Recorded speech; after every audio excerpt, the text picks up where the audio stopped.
과거 속초는 전국 제2위 어획골을 기록하기도 했던 대표 수산업 도시였습니다. 하지만 최근에는 기름값을 못 채우는 어획량에 바다에 나가는 것도 부담스러운 상황입니다.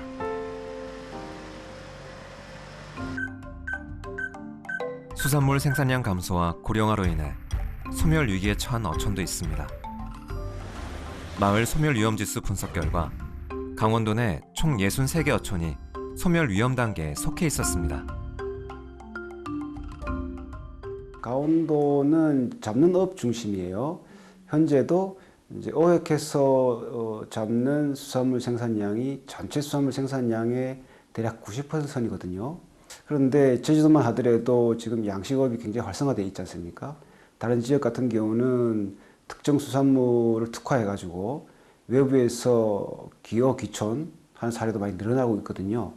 근데 강원도는 아직 이제 그런 쪽으로 방향을 못 잡고 있었던 것 같습니다.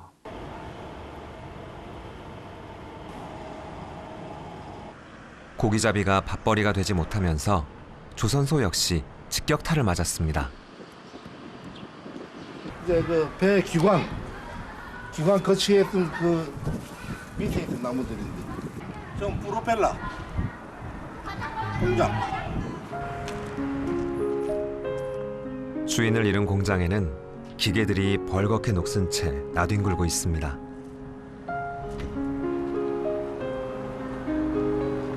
그러니까 여기 내일이 5개가 있었거든. 배 올리는 조선대 거의 5개 있었고, 이제 신전 배 이제 목선배를 여기서 쭉 만들어 가지고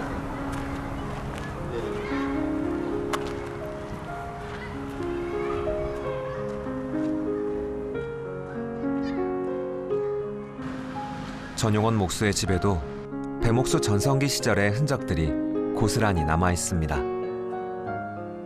또 이런 시작이 이런 건 한 50년 이상 있어.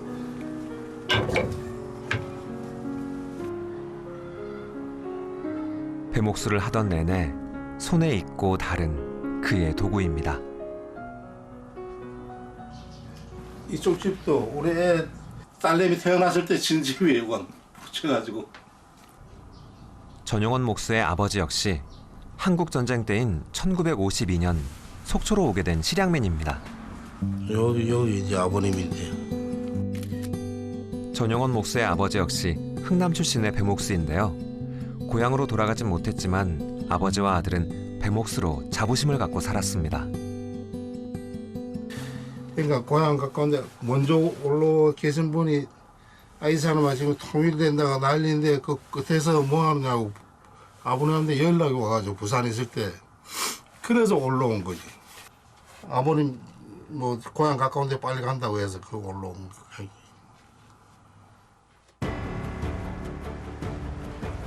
어업도시로서 쇠락의 길을 걷자 속초시는 개발에 중점을 둡니다. 관광객 수가 증가함에 따라 개발 열풍은 더욱 심해졌습니다.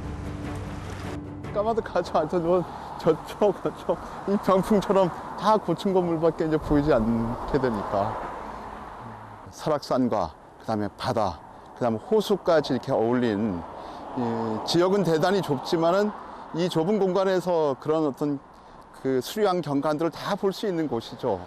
그런데 지난 3년 전부터 이 지역에 이제 부동산 강풍이 불어가지고 고층 건물들이 온 사방을 지금 가리고 있습니다. 그래서 속초의 푸른 호수, 청초호 역시 개발의 아픔을 겪은 곳입니다. 1990년대 속초가 도시로 성장하면서 유원지 조성을 위해 호수의 약 3분의 1을 매립했는데요. 그로 인해 생태 환경이 훼손되고 찾아오던 100여 종의 철새가 절반으로 줄었습니다. 올해도 어김없이 청초호엔 철새들이 찾았습니다. 새들만이 이곳이 석호라는 걸 기억해주는 듯 말입니다. 이 석호는 특히 이제 뭐 철새들이 겨울철에 왔다가 겨울을 지내고 봄에 돌아가거나 또 여름철 새들은 봄에 와서 이 갈대 숲에서 새끼를 낳고 키워서 돌아가고 가을이 되면, 그리고 나그네 새들은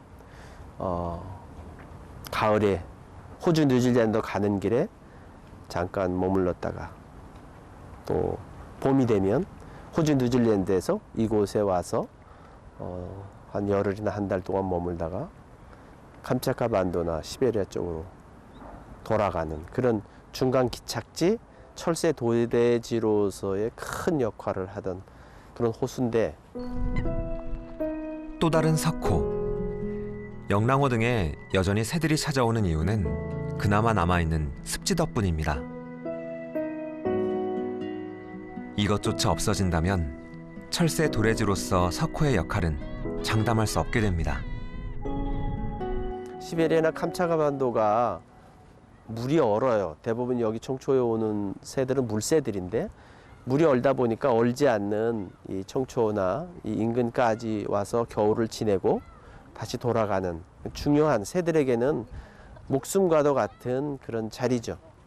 서식지로서의 중요한 자리인데, 사람들 중심으로 개발되다 보니까 이렇게 서식지가 없어지게 되는 거죠. 새들도 덜 오게 되고 물고기도 덜 오게 되고 그런 거죠. 고층 건물 제한이 없는 속초는 최근에 들어서야 도시계획 조례 개정에 대해 공청회가 준비 중입니다. 하지만 이 역시 찬반 논란이 확산되고 있습니다. 저것도 좀 그렇죠. 하나둘 다 막혀나가고 있습니다. 그래서 근처에 가면은 그 도로에서 쳐다봐도 숨이 막힐 정도로 아주 깝깝하고, 대낮에도 어두컴컴해져서 도로가 아주 어둡고, 그리고 또 앞에 또 집들 같은 경우는 상대적으로 선로화돼서 사람들이 좀 찾지 않는 그런 동네가 지금 되어버리고 좀 있는 그런 실정입니다. 이렇게 좀 균형 있는 어떤 이 도시 개발들 이루지 못하고 기존에 있던 주민들은 알게 모르게 큰 피해를 좀 보고 있는 거죠. 특히 해맞이 성당으로 알려진 동명동 성당 부근에 고층 빌딩 건설이 추진되면서 우려의 목소리는 더욱 높아지고 있습니다. 이 앞에 그 40층이라고 이제 생각을 해본다면 그런 건물들이 바다 전망뿐만 아니라 속초 시내 전망까지도 또 다 이제 가로막게 되겠죠. 동명동 성당은 1952년 전쟁 당시 미군이 북진할 때 세운 곳으로 유래와 역사가 깊습니다. 그 당시는 이 성당의 지붕을 이제 자재가 부족했기 때문에 미군들이 사용하던 양철 드럼통을 두들겨 펴서 씌웠던 그런 곳입니다. 그래서 이곳에서 이제 북한으로 돌아가지 못하고 대기하고 있던 실향민들과 많은 속초 시민들을 위한 어떤 보급 또 배급 또 그들의 어떤 보호 수용까지 이제 이루어졌던 곳이고, 그래서 이곳이 그때부터 지금에 이르기까지 68년간 이 한반도의 평화와 또 화해 그리고 일치를 위해서 기도해왔던 곳이기도 합니다. 이런 개발에 따른 우려와 반대는 속초시가 직면한 문제이기도 합니다.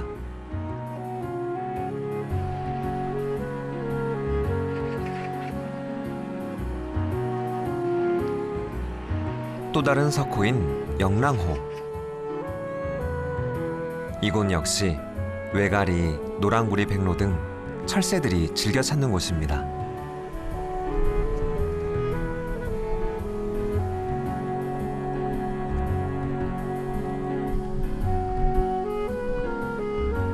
영랑호가 바라보이는 경치 좋은 곳에 또 다른 건설이 진행되고 있습니다.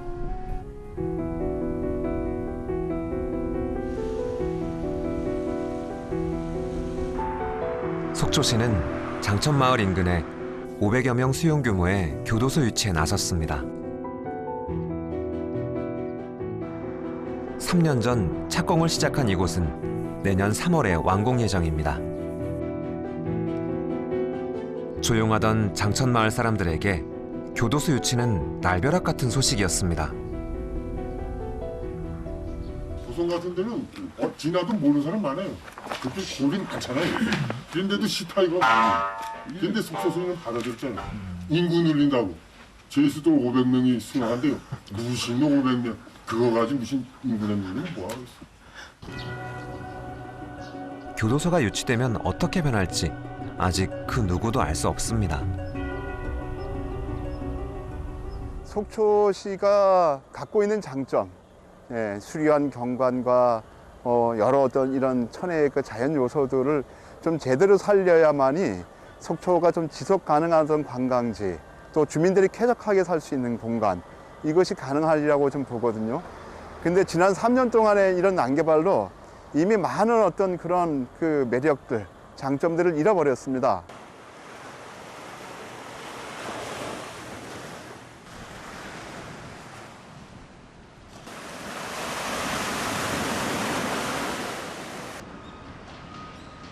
최근 책을 좋아하는 이들이라면 한 번씩은 찾아간다는 속초의 오래된 서점. 서점 안쪽엔 손님들의 취향을 고려해 작은 메모를 붙여 코너를 마련했는데요. 대형 서점과 다른 이곳에서 손님들은 어떤 느낌을 받을까요? 제가 이번에 졸업을 했는데 대학 생활을 그렇게 즐겁게 보내지를 못했어서 좀 치열하게 보냈다 보니까 그래서 지금 약간 좀 취직을 좀 미루고 좀 여행 가고 싶다는 생각이 들어서 그래서 개인적으로 약간 독립출판을 해볼까 생각이 있어서 그래서 여기 독립출판물들 어떤 책이 있나 그걸 좀 구경하러 왔어요. 과거 이곳은 지금의 모습과는 전혀 달랐습니다. 서점을 찾은 손님들을 위한 안락한 의자, 어린 손님을 위한 작은 배려. 1956년 책방 겸 문구점으로 시작해 60년 넘게 이어져온 서점입니다. 2010년도 이후로는 매우 장사가 안 되는 서점이었죠. 그래서 아버지께서도 늘 서점을 계속해야 할지 그만두셔야 할지 고민하던 상황이었고 그러던 와중에 느닷없이 어느 날 갑자기 정말 아버지께서 서점을 같이 운영해보지 않겠냐, 대신 서점의 모습을 조금 바꿔서 리뉴얼해서 한번 다시 새롭게 운영해보지 않겠냐라는 제안을 하셔서 기존의 것들을 버리고 새로운 서점을 만들어야겠다는 아버지의 결심이 지금의 모습으로 탄생한 계기가 됐습니다. 미래의 서점은 이런 모습이어야 한다라는 얘기를 하신 적이 있거든요.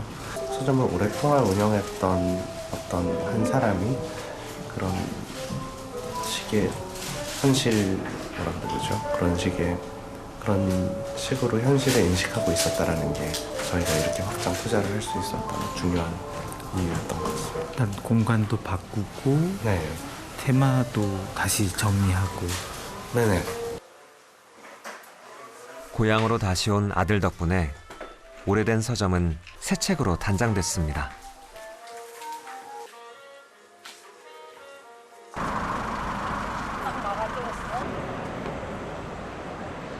속초 시외버스 터미널 뒤, 일반인들에겐 생소한 개념인 서점과 숙박시설을 겸한 북스테이도 생겼습니다.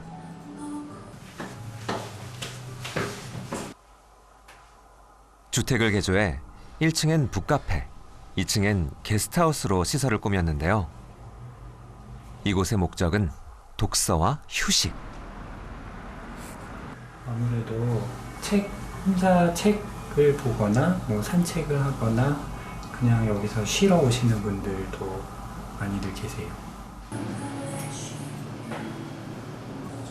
잔잔한 음악과 책들이 마음을 편안하게 만들어줍니다.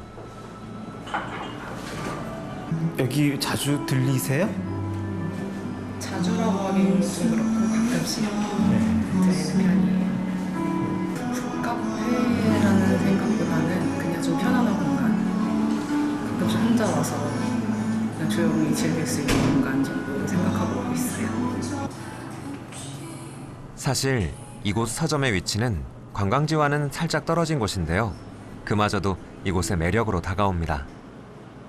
원래는 그 철물점으로 쓰이던 건물이었고 2층은 이제 철물점 운영하시는 분들 가정집으로 쓰이던 곳이었는데 오히려 시끌벅적한 대로변보다는 이 터미널 안쪽에 있어서 교통량도 적고 뭐 다니는 분들도 적어서 오히려 물론 찾기는 쉽지 않지만 여기 와 계시는 분들은 숨어 있어서 또 그 나름대로 좋다고 하시는 분들도 많이 계시고요.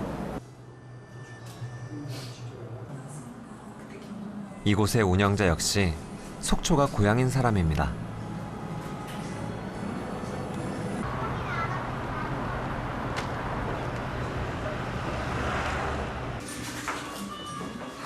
주말 저녁, 오늘은 저자를 초대해 대화를 나누는 북토크 날입니다.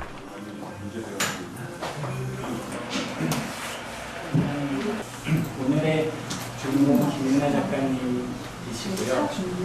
유럽뿐만 아닌 세계의 여러 서점을 다니면서 기록한 글들을 모은 책입니다. 책 안쪽에 담겨진 저자의 이야기를 듣는 사람들. 지난 여행을 그리워하고 또 새로운 여행이 올 때까지 무척 가난하고 궁핍한 삶을 살고 있었어요. 그리고 한 권의 책을 찾으러 갔는데 여기가 다 그 서점마다 추천해준 늦은 금요일 저녁, 사람들은 저자의 이야기에 빠져듭니다.